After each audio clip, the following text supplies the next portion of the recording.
Hi there, racing fans, and welcome to another edition of Winning Ways, where Laf and I are going to bring you up to date with everything that's happened during the past week. But more importantly, we're going to be chatting in your call to the two head honchos from Newmarket, and they run... Head honchos? Yeah, they are. They're the head Top honchos. boys. Yeah. Now, these boys, I tell you, you treat them with reverence. Do you know that word, reverence? Absolutely, Yeah. yeah. They are... They know tracks. They're in charge of the tracks at Newmarket and Lambourne. That's right. So that's going to be fascinating listening to them, because, you know, there's this big debate, and you're part of the board as far as synthetic tracks are concerned, whether we have them, whether we don't have them. I think we'll get a lot of the answers this afternoon. Yeah, there's so many different new tracks appearing up, you know, all over the place, but these boys have been around the block with tracks, so they better give us some insight. Well, they've been a lot around the block here in South Africa as well, but Laf and I have got to get straight into our three to follow.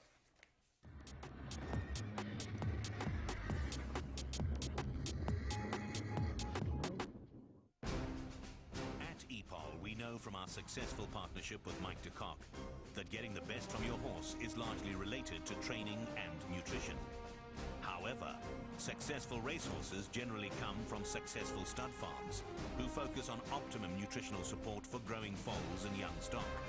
And we are therefore excited to announce the launch of our new EPOL Stud Muesli Feed. This feed has been developed by Dr. Rensha Moller, a leading veterinarian and horse nutritionist, and incorporates the latest global nutrition trends to produce a premium, top-quality, proven stud muesli recipe. This stud muesli feed is designed to be fully balanced and nutrient-dense and provide your mares, stallions and growing foals with complete breeding nutrition for future success. Of course, we expect that this is what you have been waiting for. EPOL Stud Muesli Feed. Available now.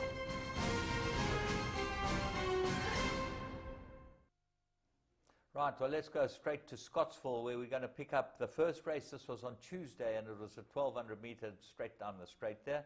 And maiden 3-year-olds, this looked like a hot field. But Sean Terry went for the touch on the horse that ran second. He looks like he's worth Yeah, going. Swift and Strong looks a very, very nice horse. Just beaten in the dying strides by one of Michael de Kock's horses. It looks like a horse that you've got to follow. Both beautifully bred. And Yes. we'll be chatting about Swift and Strong's Dam Line later on in the show, because we've got a new segment with Gavel House, which should be very interesting. But let's go and pick them up at the start. Swift and Strong in the Michael Javitt colours, the orange colours. We've got him circled. He's drawn 13. There you are, Swift and Strong. The winner is actually drawn 15. And this is out of Emerald Beauty, this winner. Very well bred horse. I thought it looked an open race initially. Then there was a touch of money for Presidio, who was also Michael de Kock's horse. That's the horse in the white silks with the noseband up the middle.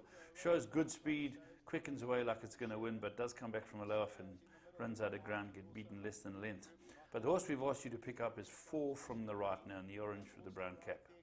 And then next door to him is the horse that ends up winning at Emerald Approach.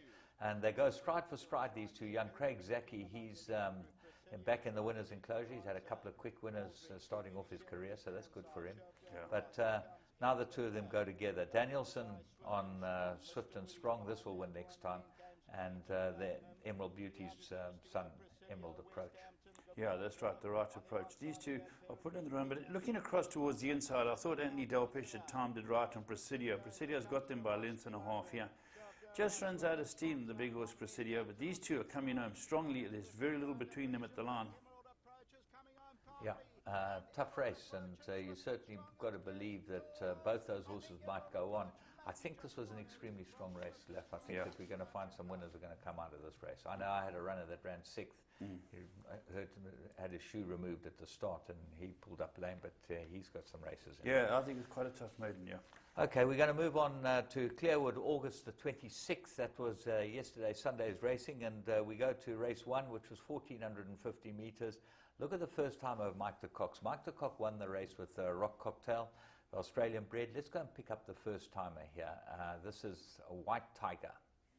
Yeah, this one's a cracking debut, and it's the stablemate's hot favourite to win it, and does win it quite comfortably, the imported horse. But this horse here, James, is probably third last, looking for a bit of rails now. Third last on the fence with the white noseband as well and the white cap. blue and white sleeves. Now it's past a couple of horses. And this run's a very good race because it's way out of the race in the stretch. Well, it's ridden by a kid, Mahapi. He's the Interbet boy. He's sponsored by Interbet, and it's just in picture now, on the right-hand side of your picture in the blue and white colors. And up front, you got them going a decent pace. I think that you'll find that the winner, Rock Cocktails, are right up in the vanguard. Yeah, Bernard Cantor's Yellow Silks, that's your winner. Blushing Peter, he's not been a bad horse. He's run well in group races. Yeah, he's run some good races. Funnily enough, he ran third when Rock Cocktail ran second. He runs on well. He's in the Red Silks way back. But the horse we picked out is now third last down the inside. It doesn't look like it's going to run a place here, James. It's got the white star and the sheepskin noseband. Jockey's got a stick across the horse's shoulder. And he's just, now he gives him one with the right and gets him to run on, but he still looks like he's got a task to do to run in the first four. And really at the end of the race, he runs on extremely well to get the fourth place. And I think that you'll probably find with a bit of handling, he'll improve a lot, this horse. Yeah, it's a good debut. And these stablemates won well, but I'd be with him, White Tiger. Okay, we're going to move on to the same day, 1450. This was the split of the race, and we're going to go and pick up the horse of the Canamaz here. Now, we think this horse might be quite a nice horse. He ran fifth. The winner won in an absolute canter. We'd picked him up first time out as a horse to follow Cannon. Yeah, and he's useful. I had a look at the times of these two races. As you say, it was a split. This was the quicker time of the day. I don't think there's going to be much between them in time, but he absolutely trotted up. And the horse we found was the horse supported from a strong yard to beat him. Yes. And very green, beaten half a length for second, even though it runs fifth. But a horse I think you're going to follow. Let's go and pick up this Flame of Africa. There he is, drawn 9. Lady Laidlaw's colours, I think, the yellow and black colours. And they come away. He's, as I say, a first-timer, so he's got a lot of learning to do. Yeah, you know, MJ gets him into the race. He decides to get up there. Your eventual winners in the blue gone to the lead. That's Cannon who goes to the lead. Now, the danger, the money horse is the horse we found, Flame of Africa, has moved into a joint second until this horse comes around them to give them a lead. And he runs a good race for a debut because, as we said, the winner looks could be special, the winner. It's Bold Barrack goes to the front. There was a horse fancied here, Imperial Jet. There was a bit of money for him. He's up third on the fence. And then on his outside is the horse that we picked up. And the four of them, Corridor and these three, dive for the line together as That's one. right.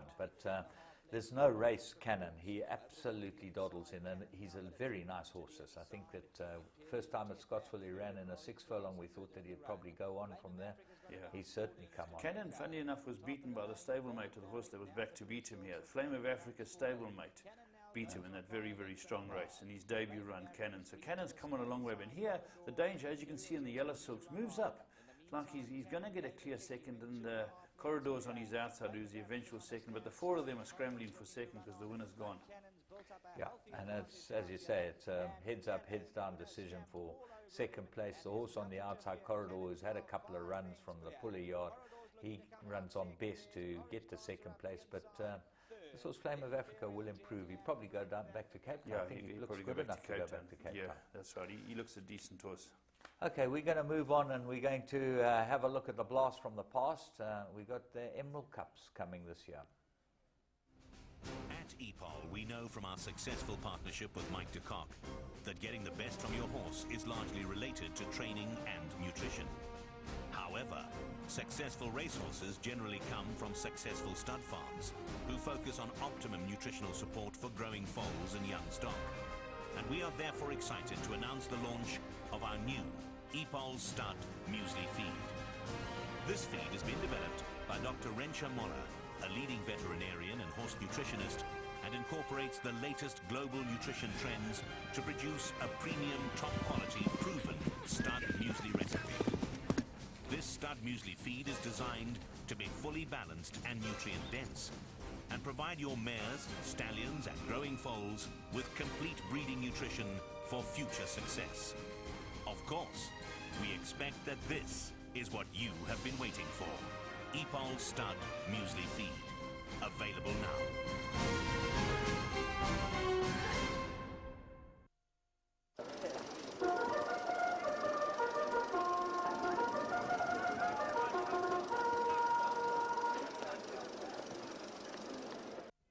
sir.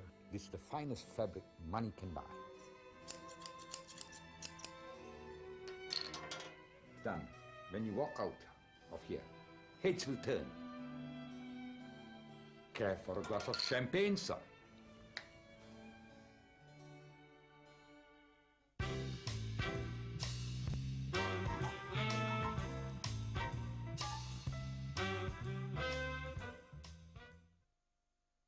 And they're all in. And away they go from that 1450 meter mark. And first out over there in the early part is Renegade. Up there with them out now is Dynamite Mike. And racing there with them at the rail is Strike Paradise. Heraldic Shield outside of runners. Something else is 2 lengths off the leader. Lawful Leaders behind them now. And then El Padrino is back there at the fence. Bragadaccio in the yellow blinkers moved up into a handier spot. He's 2 lengths off those leaders. They are now being followed by Fair Brutus, 5 lengths behind them. Scrutinized further back. E-Fuel is on their inside. They back 8-9 off that leader. Tropical Empire, he's back there at the fence in the red cap. He's only about 3 or 4 lengths off the leader as they come down to the 700 meter marker. It's Renegade in front. That leads the way from El Padrino on the far side. Dynamite Mike the Grey is still right there. 4 lengths away to Something Else in the middle now. Then Bragadaccio further back. Tropical Empire is after those as they come down into the final 400. It's Renegade in front. Renegade is the leader now by 2 lengths from El Padrino, who's on the far side. Dynamite Mike's in third. Something Else. Alamany now trying to get a mention. He starts to run on the stand side, but it's still Renegade in front here. Renegade now from El Padrino, and Alamany is lengthening stride. He's coming home flying on the grandstand side, and here comes Alamany at Renegade. Renegade looking to hold on from Alamany, but Alamany's got him, and Alamany goes on to win the Emerald Cup. Alamany won it from Renegade. After that out there, El Padrino and E-Fuel moved in after those to try and make up for Quartet Money. Well, that's a fabulous race, because if you watch the race again, as we've just watched it, Robbie Hill on El Padrino, you can see why he's given up riding. I think this was the swan song. Just told him, listen, I'm too old for this. Yeah, How tired was he? He was certainly more tired than the horse. He looked like David Eddie. Goss would have probably been less tired than him. He looked like Eddie the eel in the swimming pool going that last length.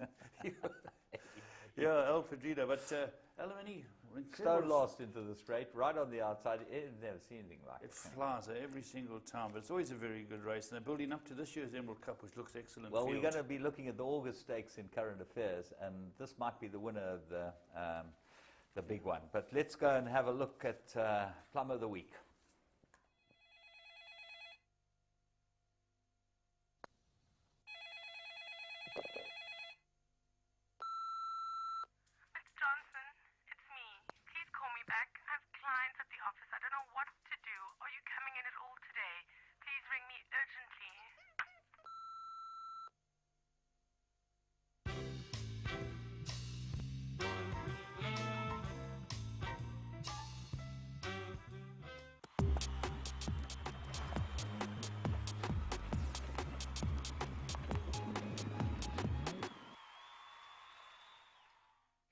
Do you want to get the best odds on horse racing and sporting events? Well, you've come to the right place. Welcome to Interbet. Interbet is the wholesaler to bookmakers and punters. This means that for every bet requested, we review all the bookmakers and select the one with the best odds. As a result, you always get the best odds. Once you place your wager with Interbet, we will manage the whole transaction directly with the bookmaker. So you can sit back, enjoy the races, and collect your winnings. Interbet offers an exciting variety of wagering opportunities, including tote betting, fixed odd multiples, and betting with your mobile phone. To get started, all you need to do is register by filling in your personal information.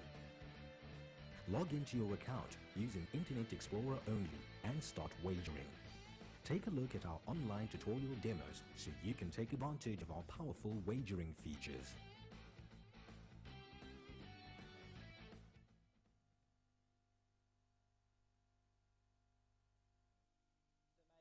Ruby Cartel stand side. Counter Ridge still rolls as they come inside the 300. Miss October. Flowers of Spring towards the inside. She's a stunner.